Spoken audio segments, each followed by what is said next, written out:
मालिक के बच्चों को दूध पिलाती तो मालिक सर पर आकर खड़ा हो जाता। मुझको शर्म आती मगर मालिक को कुछ न कहती, क्योंकि 25,000 तनख्वाह मिलती थी और मैं अपने 25,000 तनख्वाह गंवाना नहीं चाहती थी। लेकिन एक रात मालिक का बच्चा बुखार में तपने लगा। मालिक ने दवाई दी और कहने लगा, आज रात रुक जाओ यहीं पर। मैं मान गई, मगर उस रात मेरे होश उड़ गए जब मालिक ने मेरे पति की तनख्वाह बहुत ज़्यादा कम थी। बड़ी मुश्किल से ही घर का गुजारा हो पाता था। फिर उस पर मेरा छोटा सा चंद महीने का बच्चा। मैं इसे छोड़कर घर के कामकाज के लिए नहीं जा सकती थी, ना ही कहीं नौकरी कर सकती थी। एक बार मेरे पड़ोसी ने मुझे एक ऐसी बात कही जिसे सुनकर मैं सोच में पड़ गई थी, लेकिन मुझे लगा था कि शायद मेरा पति मुझे इस बात की इजाज़त न देगा। वह काम ही कुछ ऐसा था। वह कहने लगी कि इसके कोई जानने वाले हैं जिन्हें ऐसी औरत की ज़रूरत है जो उनके बच्चे के लिए माँ बन सके। अपनी पड़ोसन की बात सुनकर मैं चुप सी हो गई थी। वे कहने लगी, वह बहुत ही अमीर है और इसे अपने बेटे से बहुत मोहब्बत है, इसके खातिर तो वे तुम्हें बहुत ही अच्छी कीमत देगा। मैंने कहा कि मेरा पति शायद मुझे इस बात की इजाज़त न दे। मेरी पड़ोसन कहने लगी, एक बार तुम पहले मेरे साथ चलो और उनसे पूछो कि वे तुम्हें इसकी क्या कीमत देंगे। अगर वे पैसे बहुत ज़्यादा हुए तो जाहिर सी बात है तुम्हारा पति भी इनकार नहीं कर सकेगा, क्योंकि तुम्हें पैसों की ज़रूरत तो है ना। फिर भी वे अच्छी खुराक भी देंगे और फिर तुम्हारे बच्चे को भी इस चीज़ का फ़ायदा होगा। यह सोचकर मैं चुप सी हो गई थी। जाहिर सी बात है मेरे पति की बहुत कम तनख्वाह थी। मेरा इसमें गुजर बसर नहीं होता था और ना ही मैं अच्छा खाना खा सकती थी।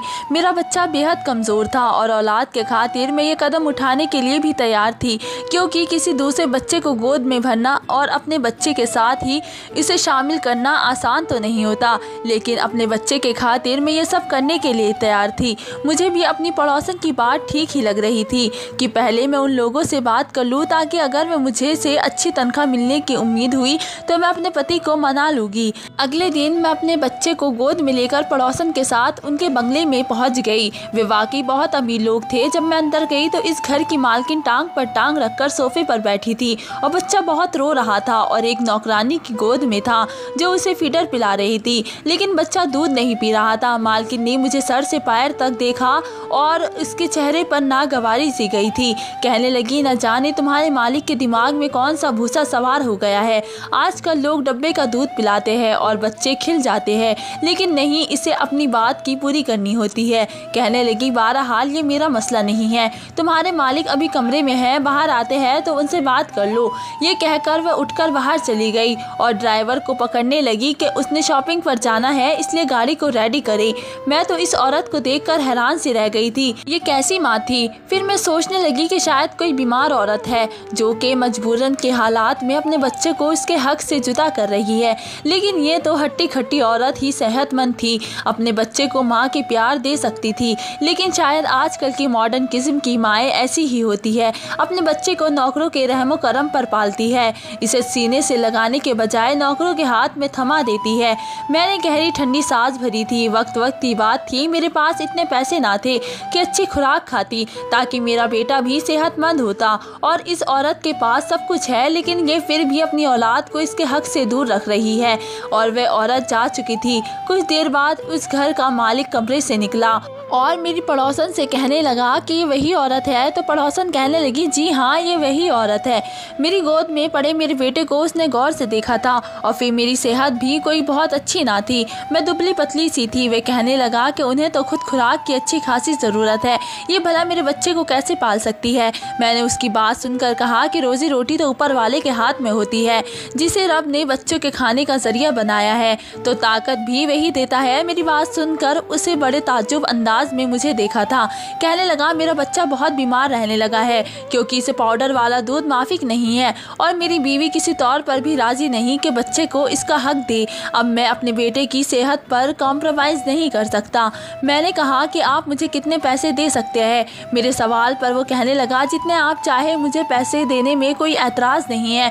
मेरा बच्चा ठीक और तंदुरुस्त हो। उसने मुझे महीने के 40,000 का कहा था। ये सुनकर तो हैरत से मेरी आंखें फटी की फटी रह गई थी। ये मेरी ज़रूरत से अच्छे ज़्यादा खासे पैसे थे। जब मैंने अपने पति को बताया तो पहले तो वे खामोश हो गया, लेकिन थोड़ी सी मिन्नत करने के बाद उसने मुझे इजाज़त दे दी थी। अगले दिन जब मैं इस बंगले में गई तो मालिक की घर में कोई मौजूद नहीं था। मुझे देखकर अपना बेटा मुझे पकड़ा दिया और कहने लगा, आज आपको दिन भर यही रहना है। और हाँ, रात के 10 बजे के बाद आप जा सकती है। मैं अपने बेटे को भी साथ लाई थी। मैं एक नौकरानी के साथ एक कमरे में चली गई। वह कमरा उस बच्चे के लिए बना हुआ था। वह बच्चा रोए जा रहा था, शायद बहुत ही भूख की वजह से। मैंने उसे अपने गले लगाया और उसे चुप कराया। कुछ ही देर में वह सो चुका था, लेकिन उस बच्चे को मेरी गोद में देखकर मेरा बेटा बड़े गौर से मुझे देख रहा था। मैं अपने बच्चे के हक में किसी और को भी शामिल कर चुकी थी। मेरा बेटा बार बार मेरी तरफ लपक कर गोद में आने की कोशिश कर रहा था, लेकिन उस वक्त मालिक का बेटा मेरी गोद में था। मैं उसे ही सुलाने की कोशिश कर रही थी। मैंने अपने बेटे के चेहरे पर एक अजीब सी बेचैनी सी देखी थी। कुछ ही देर में मालिक का बेटा भी सो चुका था, लेकिन मेरा बेटा जब भी मेरी तरफ लपटता, मैं मजबूरन उसे खुद से पीछे हटाने की कोशिश करती। मुझे लग रहा था कि जैसे मेरा बेटा भी रो देगा, इसलिए मैंने इस बच्चे के खिलौने अपने बेटे के आसपास रख दिए। मेरा बेटा खिलौनों से बहक सा गया था, लेकिन मैंने उस बच्चे को सुलाया और बेड पर लेटा दिया। कमरे में ऐसी भी ओन था और फिर मेरे अपने बच्चे को भी भूख लग रही थी। कुछ उसका भी सोने का वक्त था। मैंने अपने बेटे को भी सुला लिया, लेकिन अब सोच रही थी कि उसे लिटाऊंगी कहाँ। बेड तो उन मालिक का था और मालिक के बेटे का था। मैंने अपने बेटे को ज़मीन पर ही लिटा दिया और खुद भी उसके बराबर में बैठ गई। अभी कुछ ही देर हुई थी कि मुझे वहाँ बैठे हुए कि कमरे में दरवाजे खुला और एक नौकरानी कमरे में दाखिल हुई। उसके हाथ में दूध का गिलास था। वह उसने मुझे थमा दिया। मैं उसे हैरत से देखने लगी। कहने लगी, मालिक कह रहे हैं इसे तुम पियो और कुछ देर बाद मैं तुम्हें फल भी लाकर दूंगी और वे भी सारे के सारे तुम्हें खाने पड़ेंगे। ये सुनकर तो मुझे हैरत हुई थी। मैंने कहा, मैं ये सब कैसे खाऊंगी? वे नौकरानी कहने लगी, मालिक का हुक्म है, जो कह रहे हैं वे करो और कि आप अच्छा खाएगी और पिएगी, तभी तो उनका बेटा भी सेहतमंद रहेगा। ये सुनकर मैंने दूध का गिलास पी लिया। पूरे 1 साल बाद मैंने दूध का गिलास पिया था, वरना तो रोज 2 घूंट दूध 1 कप चाय में डालकर पतली सी चाय ही पीने को मिलती थी। साथ साथ न जाने क्यों मेरी आंखों में आंसू बह रहे थे। वक्त भी इंसान को कैसे कैसे कारनामों में दिखाता है। कहाँ मैं एक एक चीज को तरसती थी और यहाँ मेरे सामने दुनिया जहाँ की चीज रखी थी, सिर्फ इस मालिक की बच्चे की वजह से। 4-5 दिन में ही मेरी सेहत में काफ़ी फ़र्क आना शुरू हो गया था। लेकिन एक चीज़ जो मैंने महसूस की थी वो ये थी कि जब भी मैं मालिक के बेटे को कमरे को लेकर जाती, कुछ देर बाद ही मालिक किसी न किसी बहाने से कमरे में आ जाते। मुझे बड़ी अजीब सी नज़रों से देखते, मुझे उलझन सी महसूस होती। मैं फ़ौरन से उसके बच्चे को गोद में उतार देती थी। वे मुझे अपने बेटे के बारे में पूछने लगते। मुझे अपने मालिक की हरकत बहुत बुरी सी लगती थी कि क्या वे कमरे के बिना इजाज़त चले आते हैं। जब 4-5 दिन यही सिलसिला जारी रहा तो फिर मैंने एक दिन कह दिया कि देखो, मुझे यूँ अच्छा नहीं लगता, बार बार कमरे में क्यों आते हैं। मेरी बात पर उसके माथे पर बल पड़ने लगे थे। सच्ची बात बताओ तो आपको? मैंने कहा, जी बताइए। तो उसने कहा कि मैं जो आपके खाने पीने में इतनी चीज़ पेश करता हूँ, सिर्फ इसलिए करता हूँ ताकि मेरा बच्चा अच्छी सेहत का हो चुके। और मुझे ये वहम रहता है कि आप मेरे बेटे की बजाय अपने बेटे से ज़्यादा प्यार करती हो, ज़्यादा तवज्जो उसे देती हो। मैं अगर पैसा खर्च कर रहा हूँ तो अपनी औलाद के लिए कर रहा हूँ। ये सुनकर तो मेरा दिमाग घूम कर रह गया था। क्या समझता था वे मुझे? क्या मैं बेईमान हूँ? उसका खा पी कर अपने बच्चे को सेहतमंद करूँगी और उसके बेटे को पूछूंगी भी नहीं या इसे भूखा रखूँगी। मैंने कहा, साहब मैं गरीब ज़रूर हूँ, लेकिन मैं बेगैरत नहीं हूँ। मुझे नमक की वफ़ा करनी अच्छे से आती है। अगर आपको ऐसा ही शक है तो ठीक है, आप किसी और को रख ले। ये कहने के बाद मैंने अपना बच्चा गोद में उठाया और बाहर जाने लगी। वे मुझे पीछे से पुकारता रह गया, लेकिन मैं 1 मिनट भी वहाँ ना रुकी और अपने घर आ गई। मैं गरीब ज़रूर थी, लेकिन बेगैरत हरगिज़ नहीं थी।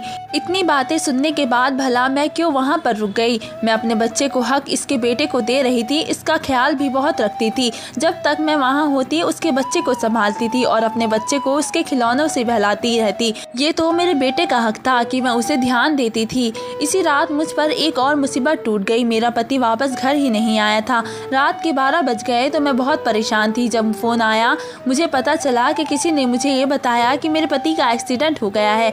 ये सुनना था कि मैं अस्पताल पहुंच गई। मेरे पति की मौत हो चुकी थी। वे बहुत ही बुरी तरह जख्मी हुआ था। जब मुझे डॉक्टर ने आकर बताया कि मेरा पति अब इस दुनिया में नहीं रहा तो मैं बेहोश बेहोश होकर गिर चुकी थी। कभी अपने वो कुछ महीने के बच्चे को देखती तो कभी अपने पति का मुर्दा शरीर को मैं फूट फूट कर रोने लगी। कुछ समझ नहीं आ रहा था कि क्या करूं। हमारे घर के लोगों की भीड़ थी। सुबह ही मेरे पति का अंतिम संस्कार हो गया। वे रात यूं ही रोते रोते गुजर गई थी, जबकि मेरे बेटे को खबर भी ना थी कि उसके बाप का देहांत हो चुका है। जो भी मुझे और मेरे बच्चे को देखता यही कहता कि तुम जवान हो और ये मासूम बच्चा आगे की जिंदगी कैसे काटोगा। तुम्हारा पति तुम्हें तो जवानी में ही इस दुनिया में छोड़कर चला गया है। लोगों के अल्फाज मुझे परेशान कर रहे थे। मैं शौक में बैठी थी जब अगले दिन घर के दरवाजे के बाहर एक गाड़ी आकर रुकी। गली के बच्चे उस गाड़ी के साथ भागते भागते आए थे। हर कोई आंखें फाड़ कर उस गाड़ी को देख रहा था, या फिर हमारे छोटे से मोहल्ले में ये बड़ी गाड़ी कहाँ से आ गई थी। तभी हमारे घर का दरवाजा खुला और मालिक को देखने लगी, जबकि मालिक सबको नजरअंदाज करते हुए मेरे पास आए। हालात के नज़ाकत से उन्हें अंदाज़ा हो चुका था। उन्हें ये भी खबर मिली कि मेरे पति कल रात मौत हो चुकी है और वे मुझसे हमदर्दी करने लगे। मैं फूट फूट कर रोने लगी थी तो मालिक कहने लगे कि तुम फिक्र मत करो, दरअसल मैं तुम्हें यही बताने आया था कि मेरे बेटे की तबीयत बहुत ज़्यादा ही ख़राब है। वे तो अब नौकरानी के पास भी चैन से नहीं रहता, बस रोता रहता है। तुम्हारी गोद की उसे आदत हो चुकी है। यही कहना था कि तुम बस वापस आ जाओ। मैं अपनी गलती पर शर्मिंदा हूँ। बस अपने बच्चे को लेकर थोड़ा परेशान हो गया था, क्योंकि जिस बच्चे की सगी माँ उसकी सगी नहीं तो भला उसकी मुंह बोली माँ एकदम से कैसे यकीन कर सकता था। मालिक भी अपनी जगह पर ठीक थे। उन्होंने मेरे हाथ पर कुछ पैसे रखे और फिर वहाँ से चले गए। मेरे पति की तो मौत हो चुकी थी, मगर घर का राशन भी खत्म होने को था। वही मुझे कई बार नौकरानी का फोन आ चुका था कि मालिक का बेटा बड़ा बीमार है, सिर्फ मेरी ही गोद में उसे सुकून मिल सकता है। मुझे उस बच्चे की फिक्र थी। आखिर को मैं एक माँ थी, मेरी गोद में भी मासूम बच्चा था। भला मैं दूसरे बच्चे को कैसे नाफिक्र कर सकती थी। इसी रोज मैंने मालिक को फोन किया तो उन्होंने गाड़ी भिजवा दी, जिसमें बैठकर मैं मालिक के घर पहुंची थी। मेरी हालत काफी खराब थी, मगर उसके बावजूद मैंने जैसे ही मालिक के बच्चे को उठाया तो वे फौरन खामोश हो गया और मेरे साथ खेलने लगा। इसे तो जैसे मेरी आदत सी हो चुकी थी, हर वक्त मेरे पास ही रहता था। ये देखकर मालिक बहुत खुश हुए और फिर एक दिन मेरे पास आकर कहने लगे कि तुम अगर ठीक समझो तो यही रह लो, मैं तुम्हारे लिए क्वार्टर खाली करवा दूंगा। वैसे भी तुम्हारा इस दुनिया में कोई नहीं रहा, तो बेहतर है कि अकेले रहने से तुम यहीं रह लिया करो। मालिक की बात मुझे बुरी भी नहीं लगी थी। अब तो मालिक का रवैया मेरे बेटे के साथ ठीक होने लगा था। वे उसका बहुत ख्याल रखा करते थे। जो भी चीज अपने बेटे के लिए लाते वही मेरे बेटे के लिए भी लेकर आते थे, जबकि मालकिन का तो कुछ अता पता ही ना था। वे कब आ रही थी और कब जा रही है मालिक को भी खबर ना होती। हर वक्त उनकी शॉपिंग और दोस्तों के साथ पार्टी ही होती रहती। कई बार तो वह दूसरे मुल्क अकेली अपने दोस्तों से मिलने के लिए भी जा चुकी थी। उन्हें इस बात की भी जरा भी परवाह ना थी कि उनका बच्चा किस हाल में है। मैं अपने पति को याद करके काफी उदास रहने लगी थी। मेरा बेटा भी अपने बाप को याद करके रोता रहता। अक्सर एक दिन मालिक के बेटे की तबीयत खराब थी। मैं क्वार्टर जाने लगी तो मालिक बोले आज तुम यहीं रह जाओ, मेरे बेटे के कमरे में ही सो जाना। मेरे बेटे की तबीयत खराब है और वे सिर्फ तुम्हारे पास ही पल सकता है। मजबूरन मुझे वहीं रुकना पड़ा। आधी रात को मालिक का बेटा भूख की शिद्दत से जागा तो मैं उसे दूध पिलाने लगी, मगर तब ही मालिक कमरे में चले आए। मैं अपने ही ध्यान में बैठी थी। जब कदमों की आहट सुनी तो घबरा कर मालिक के बेटे को खुद से दूर करने लगी। वे सो चुका था और उसकी तबीयत भी कुछ ठीक थी। मेरी हड़बड़ाहट देखकर मालिक मेरे सामने कुर्सी खींच कर बैठ गए और फिर जो बोले वह सुनकर मेरे कदमों के नीचे से जमीन निकल गई थी। मालिक कहने लगे कि देखो जो मैं कह रहा हूँ वे ध्यान से सुनना। मैं एक ऐसी ही लड़की से शादी करना चाहता था जो सिर्फ दुनियादारी संभाले बल्कि घर और मेरी होने वाली औलाद को भी संभाले, उसकी अच्छी परवरिश करे। जबकि मैंने जिस औरत से शादी की है उसमें ऐसी कोई भी खास बात मौजूद नहीं है। इसलिए मैं चाहता हूँ कि जैसे ही तुम्हारी राय हो मैं तुमसे शादी कर लूँ। तुम मेरे बेटे का अपने बच्चों की तरह ख्याल रखती हो। मेरा बच्चा भी तुमसे घुल मिल चुका है। मैं चाहता हूँ कि तुम्हें उसकी माँ का दर्जा दे दूँ। मैंने जब मालिक की बात सुनी तो मेरा चेहरा लाल हो चुका था। मैं फौरन कहने लगी कि नहीं, मुझे सिर्फ अपने पति से मोहब्बत है। मैं ऐसे कैसे आपसे शादी कर सकती हूँ? अभी तो उनकी रूह को सुकून भी नहीं मिला होगा। मैं फौरन वापस अपने क्वार्टर में चली गई, मगर मालिक कहने लगे कि तुम्हें इस फैसले का हक है, तुम जो कहोगी वही करूँगा। मालिक का रवैया मेरे बच्चे के साथ बहुत अच्छा था। इसे तो अमीरों वाले आराम और ऐश मिल रहे थे। मैंने बहुत सोचा। जब अपने बच्चे के भविष्य को देखा और मालिक के बेटे को, तो मजबूरन मुझे मालिक का फैसला मानना पड़ा। मगर मुझे मालिक की तरफ से बड़ी ही बेचैनी थी। जैसे ही मैंने मालिक से शादी के लिए हाँ की तो मालिक ने फौरन अपनी पहली बीवी को तलाक दे दी। वे चीख और चिल्लाने लगी, मगर मालिक ने उसे अपने सारा बैंक बैलेंस और क्रेडिट कार्ड ले लिए थे। अब तक वे जितना भी ऐश कर रही थी थी वह मालिक के पैसों पर ही था। मालिक ने उसे पैसे लिए तो वह कंगाल हो गई। उन्होंने मुझसे शादी कर ली। कभी कभी मुझे लगता है कि मैंने ये फैसला करके गलत किया है, मगर शादी के बाद जब मैंने मालिक की मोहब्बत देखी तो मैं खुद को खुशकिस्मत समझने लगी। शायद यही मेरे नसीब में लिखा था। मेरे बेटे को बाप का प्यार मिल रहा था, वही मालिक के बेटे को एक माँ की मोहब्बत मिल रही थी। मैं अपने ऊपर वाले का शुक्रिया अदा करती हूँ। उसने कैसे बाकी रास्तों को खोला था और मेरी ज़िंदगी खुशियों से भर दी थी। धन्यवाद दोस्तों। अगर आपको मेरी कहानी अच्छी लगी हो तो मुझे कमेंट करके ज़रूर बताएं।